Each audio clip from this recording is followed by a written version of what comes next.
नमस्कार. खरं तर आजचा जो व्हिडिओ बनवतोय ना तो काहीसा खास असणार आहे. का? कारण का आजच्या या व्हिडिओमध्ये मी तुम्हाला एक अशी स्ट्रॅटेजी सांगणार आहे आणि एक चॅलेंज पण देणार आहे. खरं तर आजच्या या व्हिडिओमध्ये मी तुम्हाला 30 चॅप्टर्स असे सांगणार आहे जे चॅप्टर जर तुम्ही आतापासून परफेक्ट केलेत तर त्या फक्त 30 चॅप्टर्सवरती तुम्हाला 120+ मार्क्स तुम्ही डेफिनेटली स्कोर करू शकता. आणि लक्षात ठेवा 120 इज द सेफ स्कोर. त्यामुळे आजचा जो व्हिडिओ आहे तो एंडिंगपर्यंत नक्की बघा. चॅनलला लाईक करा, शेअर करा आणि सबस्क्राईब देखील करा. मी बघतोय ना जास्तीत जास्त विद्यार्थी मला हेच डाऊट विचारतायत की माझा म्हणावं तितका सिलेबस कव्हर होत नाहीये आणि जे चॅप्टर्स कव्हर करतोय ते परत मला परत ज्यावेळी तुम्ही चॅप्टरकडे जाताय ना ते वाटतं हा तर चॅप्टर नवीन सुरू करतोय की काय.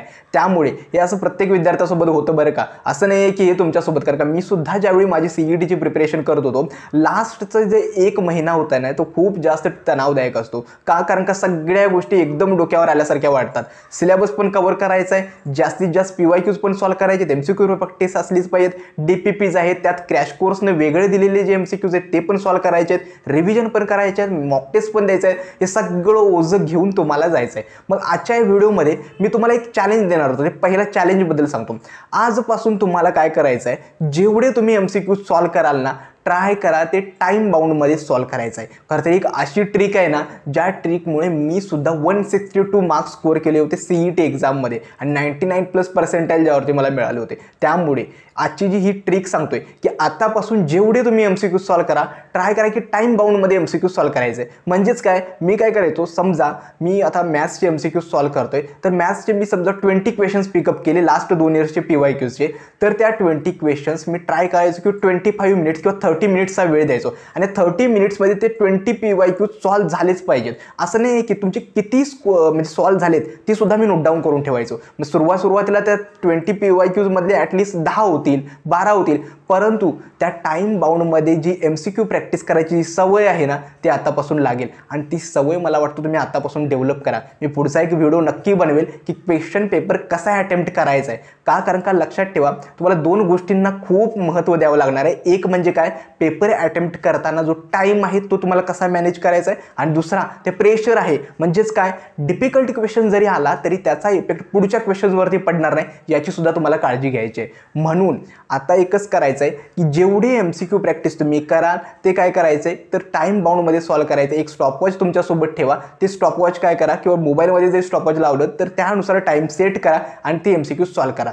टाइम संपल्यानंतर किती MCQ सॉल्व्ह झालेत, किती बरोबर आलेत, किती चुकलेत आणि पुढच्या वेळी ते कसे इम्प्रूव्ह करता येईल हे सुद्धा तुम्हाला कळेल.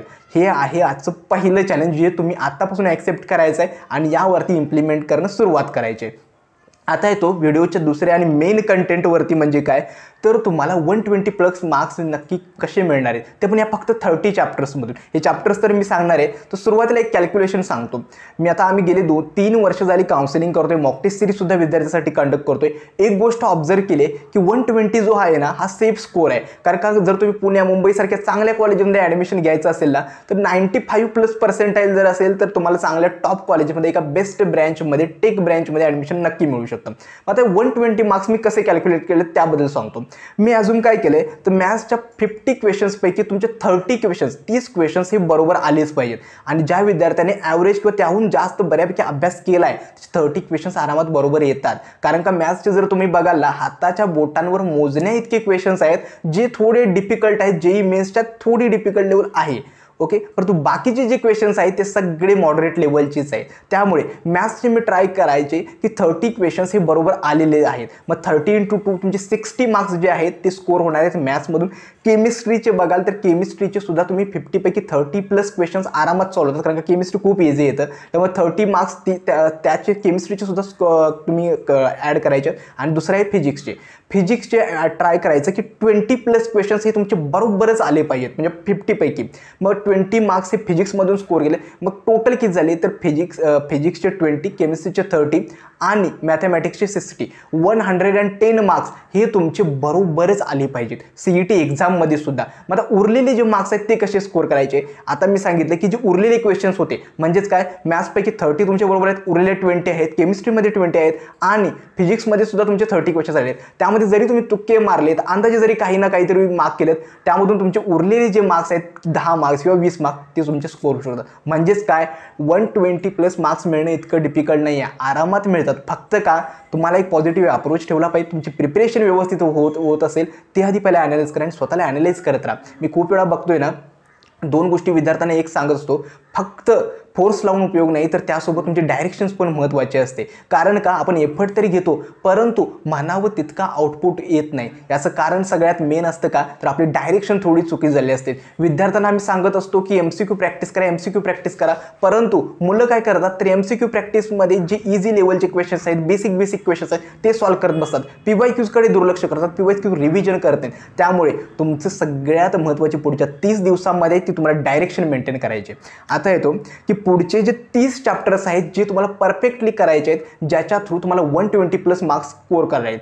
पहिल्यांदा मॅथमॅटिक्ससाठी मी मॅथमॅटिक्स सांगितले 50 पैकी 30+ क्वेश्चन्स हे तुमचे बरोबर आलेच पाहिजेत. मग यासाठी पहिले मॅथ्सचे चॅप्टर्स कोणते आहेत, ते आहे मॅथमॅटिकल लॉजिक आहे, मॅट्रायसेस आहे, व्हेक्टर्स आहे, ॲप्लिकेशन ऑफ डेरिव्हेटिव्ज आहे, त्यानंतर डिफरन्शिएशन, प्रोबॅबिलिटी आहे, त्यानंतर ट्रिग्नॉमेट्रिक फंक्शन आहे, pair of straight lines, integration आणि डिफरन्शियल इक्वेशन आणि जे इनडेफायनाइट इंटिग्रल आहे ते. जवळजवळ वाटतं असेल की तुम्हाला हा पूर्ण सिलेबस सांगत चाललाय, परंतु हे जे चॅप्टर्स आहेत ना, यामधून एकतर तुमचे हाय वेटेज चॅप्टर्स आहेत, दुसरं इझी क्वेश्चन्स पण येतात, मॉडरेट पण येतात आणि एखाद दुसरा डिफिकल्ट क्वेश्चन्स पण या चॅप्टरमधून येतो. त्यामुळे हे जे चॅप्टर्स आहेत ते परफेक्टलीच करायचे आहेत मॅथ्समध्ये 30+ क्वेश्चन्स सॉल्व्ह करण्यासाठी.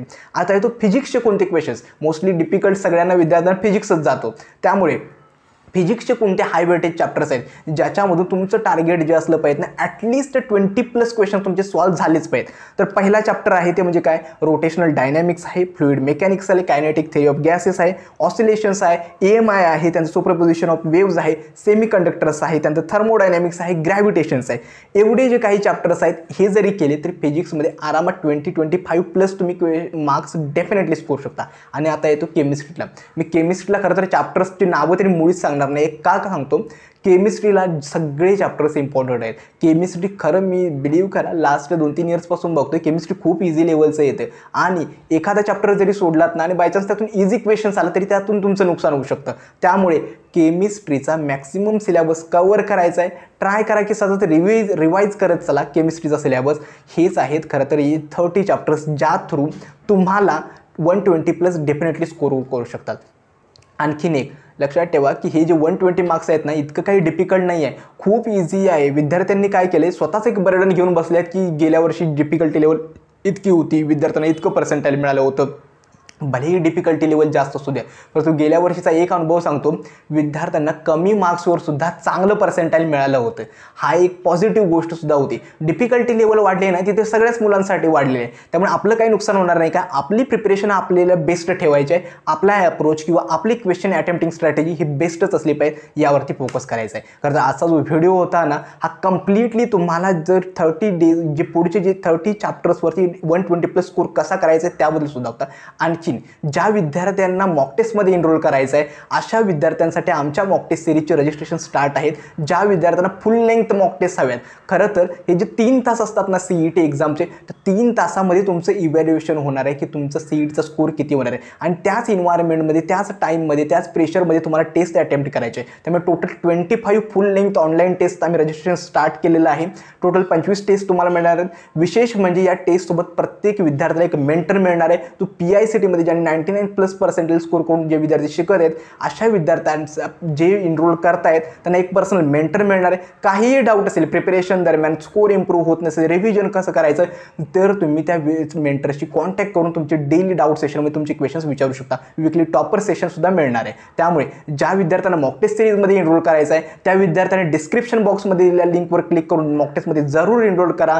खरं तर मॉक टेस्ट खूप इम्पॉर्टंट आहेत. मी त्यावरती व्हिडिओ बनवणारच आहे, परंतु मॉक टेस्ट जरूर तुम्ही द्या. असं नाही की आमच्याच मॉक टेस्टमध्ये एनरोल करा, जेथून तुम्हाला बेस्ट कंटेंट मिळेल मॉक टेस्टमध्ये त्यामध्ये जरूर एनरोल करा. परंतु आमचा कंटेंट बेस्ट आहे मी नक्की सांगू शकतो, कारण का मॉक टेस्टसोबत तुम्हाला पर्सनल मेंटरशिप आम्ही प्रोव्हाइड करतोय. खरं तर आजचा जो व्हिडिओ होता तो कसा वाटला हे देखील मला कमेंट सेक्शनमध्ये कळवा. आजचा हा व्हिडिओ मी येथेच थांबवतो. धन्यवाद.